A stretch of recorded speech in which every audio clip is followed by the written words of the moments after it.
missing when they say there's no social value to Bitcoin? Like, what do you think they're missing?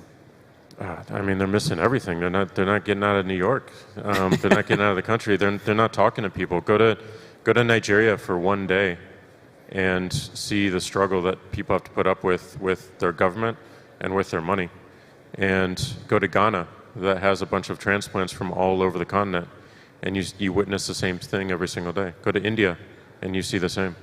Yeah, my advice is they should try living on like the Sudanese pound for like 6 months, and then come back and tell us that Bitcoin's not useful. And I think they'll get a little reality check there.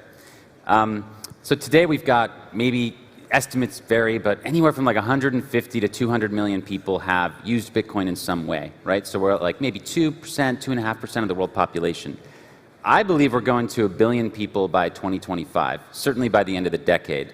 And when you have so many more people on-ramping into the system, we're probably going to have a situation where the fees on the main chain of Bitcoin are going to get pretty high in fiat terms.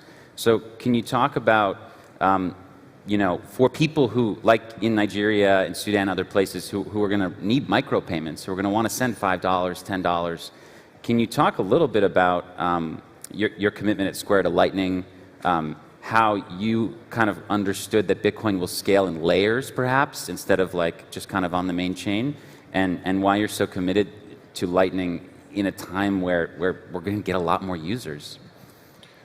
Well, I mean, exactly. I mean, that's why I'm committed to Lightning, is because this is going to be used by more and more people.